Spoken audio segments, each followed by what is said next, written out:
Hi guys, welcome back to second and revision. So నేను long video చేస్తున్నంటే దానికి ఒక meaning ఉంటుంది. సో మనకు పూర్వం వాళ్ళకి గంటల గంటలు రివ్యూ చెప్పడం అండ్ ఎపిసోడ్కి గంటల గంటల రివ్యూ చెప్పడం మన వల్ల అవ్వట్లేదు.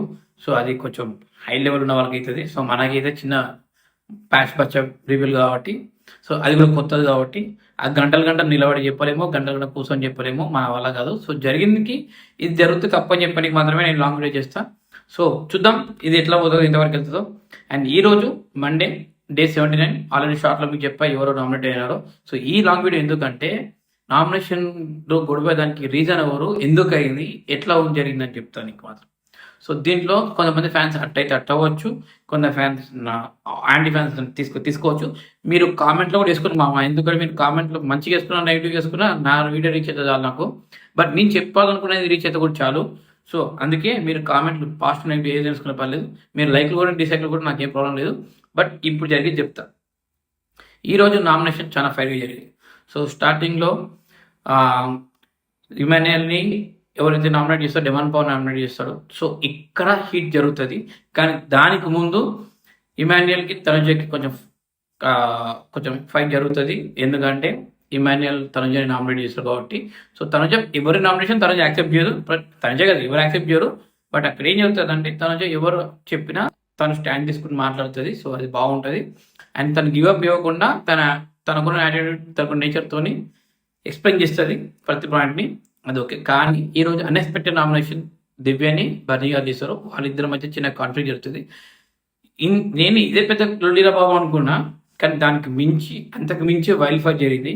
సో అది కూడా మీకు క్లియర్గా ఎక్స్ప్లెయిన్ చేస్తా. ఎక్కడ బీజం పడిందో చెప్తా. ఎందుకంటే చాలా మంది ఇక్కడ బీజం పడిందో చెప్పారు. సో అది నేను చెప్పాలనుకుంటున్నా. అది నిజమా రాంగో మీరు కామెంట్లో చెప్పండి. అండ్ నెక్స్ట్ సుమనన్నకి తనుజకి. సో సుమనన్న తనుజను నామినేట్ చేస్తారు. నేను ఎక్స్పెక్ట్ చేయలేదు. అది కూడా జరిగిపోయింది. బట్ వాళ్ళిద్దరి మధ్యలో కూడా ఆ బాండింగ్ అయిపోయింది. దివ్యకు బర్నీకి బాండింగ్ అయిపోయింది. సుమనన్నకి తనుజకు బాండింగ్ అయిపోయింది. ఇంకా మిగిలింది మమ్మీ అండ్ సన్ బాండింగ్. చూద్దాం అది ఎంతవరకు తెగుతుందో.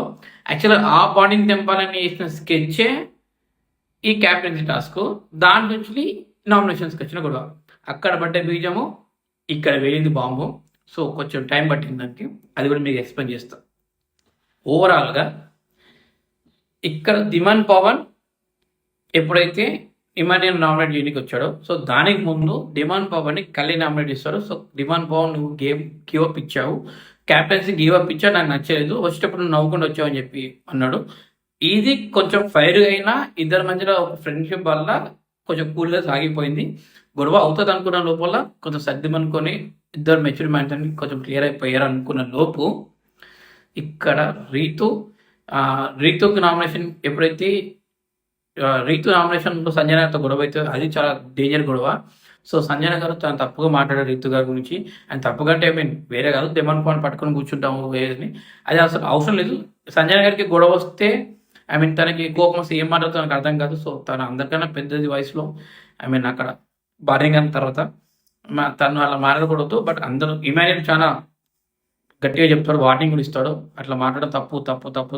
ఎందుకంటే నేషనల్ ఛానల్ బ్యాడ్గా ప్రొడక్ట్ అవుతుంది. సో సంజన గారు మీరు మాట్లాడే తప్పు. సో మీరు చెప్పాలనుకున్న, ఎందుకంటే రీతు నీకోసం జుట్టు సాక్రిఫైస్ చేసింది, నువ్వు అలాంటి మాటలు మాట్లాడుకుని ఉంటే బాగుంది అనిపించింది. సో మీరు పిఆర్ మీరు వేసుకోవచ్చు. అండ్ తనుజ వచ్చి దివ్య నామినేట్ చేస్తుంది. సో ఇక్కడ శత్రువులు మిత్రులు అయిపోయారు, మిత్రులు శత్రువులు అయిపోయారు. సో ఇప్పుడు తనుజ దివ్య మిత్రులు అయ్యేటట్టు ఉన్నారు నాకు తెలిసి. అందరూ పక్క జరిగారు. And the most weighted nomination ఎవరు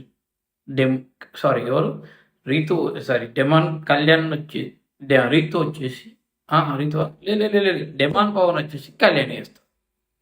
ఇక్కడ స్టార్ట్ అయింది ఈ గొడవ.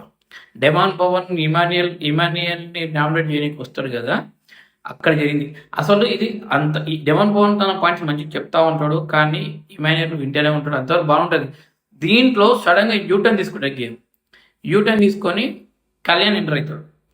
సో ఎక్కడ ఎంటర్ అవుతాడు? కళ్యాణ్, డెమాన్ పవన్, రీతు, సుమనన్న ఈ నలుగురు ఒకటే గ్రూప్లో ఉంటారు కాబట్టి. సో కళ్యాణ్ తన టీం కోసం ఆడదామంటాడు, కానీ డెమాన్ పవన్ దానికి యాక్సెప్ట్ చేయడట. అది నేను వినలేదంటాడు. మీరందరూ ఒప్పుకున్నారని చెప్తాడు. కానీ అక్కడ డెమాన్ పవన్ ఏం చేశాడు? గివప్ ఇచ్చినాడు. ఇప్పుడే కదా ఆ రోజు చెప్పారు, డెమాన్ పవన్ గివప్ ఇచ్చాడు. ఎందుకంటే రీతు క్యాప్టెన్ కావాలి, సుమనన్న గురించి నాకు సుమనన్న గురించి అయితే 100% కాదు, రీతు గురించి గివ్ అప్ ఇచ్చాడు. అండ్ తను ఇమాన్యుయల్తో స్ట్రాటజీ మాట్లాడుకున్నాడు, అది మనకు తెలియదు, బట్ స్ట్రాటజీతో జరిగిందంట. సో అక్కడ ఒకటి ఇచ్చినాక ఆటోమేటిక్గా గేమ్ కాబట్టి వాళ్ళ టీం గురించి ఎవరైనా పోరాడుతారు. కానీ ఎప్పుడైతే డిమాండ్ పవన్ కళ్యాణ్ మాట్లాడుతున్నారో వచ్చిందమ్మా రీతు అక్క. అసలు ఇద్దరు ఫ్రెండ్షిప్ ఖరాబ్ అయ్యేదే ఒక అమ్మాయి వల్ల. బాహుబలి బలాలు దేవగొట్టుకునేదే దేవసేన కోసం, యుద్ధాలు జరిగేటియే వీళ్ళ కోసం. సో అసలు ఒక ఇద్దరు మధ్యలో గొడవ వచ్చిందంటే ఖచ్చితంగా ఉండదు. అంటే అందరు అమ్మాయిలు అంటలేను, మన అందరు అమ్మాయిలు ఉమాన్ ఏదైనా వాళ్ళు మీదకొస్తారు అట్లా చెప్తలే. అక్కడ తను ఆలోచించి మాట్లాడుంటే, ఆ గొడవని ప్రొటెక్ట్ చేయకుండా ఉంటే, రీతు అక్కడ కామ్ అయి ఉంటే ఇంత గొడవ జరిగే కాదు. డిమాండ్ పవన్ అంతే, ఎందుకంటే డిమాండ్ పవన్కి ఈ ఫ్రెండ్షిప్ కట్టేది కూడా కాదు, కళ్యాణ్కి ఇంత గొడవ అయ్యేది కాదు, కళ్యాణ్ గొంతు పట్టుకునేంత వరకు డిమాండ్ పవర్ పోయేవారు కాదు, కళ్యాణ్ కూర్చుని తనేంత వరకు కాదు. సో అక్కడ మహేష్ బాబు గారు పూలకూడదు అన్నట్టు ఇక్కడ మనం 2 సార్లు కూర్చుంది అంతాడు. సో అది కూడా అయ్యేది కాదు, కానీ ఇది ఓవర్ అయిపోయింది. రీతు నువ్వు కంట్రోల్ అయ్యి ఉంటే అయిపోవు, ఇది చాలా ఓవర్ అయిపోయింది. ఎందుకంటే ఇద్దరి మధ్యలో నువ్వు పుల్లబెట్టి పోగేసినట్టు ఉంది ఇక్కడ ముచ్చడంతా. సో నువ్వు ఏం చెప్పాలనుకుంటున్నా క్లియర్ చెప్పుకోవడం జరిగింది. కానీ మీ ఇద్దరి వల్ల ఇద్దరు క్యారెక్టర్ బ్యాడ్ అయిపోయాయి, ఒక డిమాండ్ పవన్ది, ఒకటి కళ్యాణ్ది. తన కోసం గివ్ అప్ ఇచ్చాడని కళ్యాణ్ చెప్పాడు 100% కరెక్ట్. కళ్యాణ్ మాట్లాడింది 100% కరెక్ట్. ఎందుకంటే గివ్ అప్ ఇవ్వకూడదు, నువ్వు డైట్ ఆడు. ఏ రోజు తనతో కోసం కళ్యాణ్ గివ్ అప్ ఇవ్వలేదు నాకు తెలిసి. అయితే మీకు తెలిస్తే మీరు కామెంట్ చేయండి, కానీ నువ్వు గివ్ అప్ ఇవ్వకూడదు అని 100% చెప్పాడు. రీతు కోసం గివ్ అప్ ఇచ్చినట్టుంది డిమాండ్ పవన్, తన క్యాప్టెన్ అయింది, తన హ్యాపీ, అది పక్కన పెట్టి. కానీ ఇక్కడ అసలు మ్యాటర్ చెప్తూ వినండి. ఇక్కడ బీజము ఈ గొడవ కన్నిటికి కారణం తనుజ. ఎస్, మీరు తనుజ ఫ్యాన్స్ వేసుకున్నాను, తొక్కండి, ఐ మీన్ లేకపోతే కామెంట్లో మింగితే మింగండి, కానీ ఇది వాస్తవం. ఎందుకంటే మీకు గుర్తుంటే ఎప్పుడైతే క్యాప్టెన్సీ టాస్క్ జరుగుతుందో, ఆ రాక్షసులకి ఆకలి సంథింగ్ ఉంటుంది కదా జరుగుతుందో, ఆ రోజు తనుజ ఒక మాట అంటుంది. అప్పటికి తనుజకి దివ్యకి పెద్ద గొడవ అవుతుంది. సో తనుజని అందరూ నామినేట్ చేస్తారు కాబట్టి, సో తనుజకి ఆ గొడవలకి ఏమవుతుందంటే ఫ్యామిలీ మొత్తం ఒక దాంట్లో ఫ్యామిలీ అందరిని ఒక దాంట్లో వేస్తా. సో వేసేసా, సో మీ నలుగురు సేఫ్, వాళ్ళ నలుగురు వాళ్ళు కొట్టుకొని వస్తారు, ఎవరు పోవాలా ఎవరు ఉండాలని వాళ్ళకి గొడవలు అయితే చూద్దాం. అమ్మ కొడుకుల, అక్క తమ్ముళ్ళ అన్నట్టు మాట్లాడుతుంది. అంటే ఆ ఇంటెన్షన్తో మాట్లాడితే ఆ మాట మాట్లాడలేదు. చూద్దాం, నేను ఫ్యామిలీ అంతా కలిపి ఒక దాంట్లో వేసా, చూడాలి ఇప్పుడు మజా ఉంటుంది అంటది. కానీ అక్కడ బాంబు, కుక్కచర్ బాంబు, ఉల్లిగడ్డ బాంబు బేలేదు వస్తుంది. ఇది పెరిగి ఈరోజు వచ్చింది. ఎందుకంటే ఇక్కడ బ్లూ టీంలో తను, డిమాండ్ పవన్, కళ్యాణ్, రీతు, సుమనన్న, ఈ నలుగురు ఉండడం వల్ల వాళ్ళ టీం నలుగురు బాగున్నారు, నలుగురు సెట్ అయిపోయి కూర్చున్నారు, వాళ్ళు అంతా హ్యాపీగా ఉన్నారు. కానీ ఇక్కడ ఎప్పుడైతే డిమాండ్ పవన్ గివ్ అప్ ఇచ్చాడో అప్పుడు స్టార్ట్ అయింది కళ్యాణ్కి కోపం మనసులో. సో ఎవరికి ఎందుకు గివ్ అప్ ఇవ్వడం, నీది నువ్వు ఆడుకోవచ్చు కదా, నువ్వు ఎందుకు కదా కామెడీ ఉన్నావు, నేను గేమ్ అనుకుంటున్నా, నువ్వు గేమ్ అనుకోకుండా వచ్చి గివ్ అప్ ఇచ్చావు అని చెప్పి. తను ఇక్కడ చూద్దాం అనుకుంది, కానీ బాంబు ఇక్కడ వెళ్ళింది. ఈ ఫ్యామిలీ కలిసి ఉంటుంది అనుకున్నది, ఈ ఫ్యామిలీ విడిపోతుంది అనుకున్నది, కానీ ఈ ఫ్యామిలీ విడిపోయింది. ఇక్కడ గొడవ అనుకున్నది, కానీ ఇక్కడ రప్ప గొడవైంది. మామూలు గొడవ కాదు, వైల్డ్ ఫైర్ గొడవైంది. చూడాలి ఈ వీక్ ఎలా జరుగుతుందో. సో ఈ వీక్ ఎండింగ్, ఈ వీక్లో మరి ఎక్స్ కండిషన్ వచ్చి క్యాప్టెన్సీ గేమ్ పెడతారు, ఎందుకంటే ఇది ఫైనల్ క్యాప్టెన్సీ వీక్ అనమాట. చూద్దాం, మీకు మీ ఒపీనియన్ ఏంటి అని చెప్పింది, మీకు రాంగ్ ఉందో రైట్ ఉందో మీరు ఏదున్నా కామెంట్ చేయండి. బట్ ఈ విషయానికి బీజేపీ మోషన్ మాత్రం తనుజ. ఆ రోజు అసలు తనుజ తెలివిగా ఆలోచించి టీంని 4 సమానంగా డివైడ్ చేసి ఉండి, ఇటు డిమాండ్ పవనో, ఇటు రీతునో, ఇట్లా సమానం చేసి ఉంటే ఈ గొడవ అయ్యేది కాదు నా ఒపీనియన్.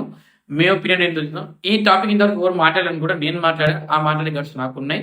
సో అది రాంగ్ రైట్, బట్ నేను చెప్పేది మాత్రం నిజం. మీకు ఏమనిపిస్తుంది మీరు కామెంట్ చేయండి. Bye, take care. మన ఛానల్ సబ్స్క్రైబ్ చేసుకోండి, ఇంకా సబ్స్క్రైబ్ పెంచండి, వ్యూస్ పెంచండి. Thank you so much.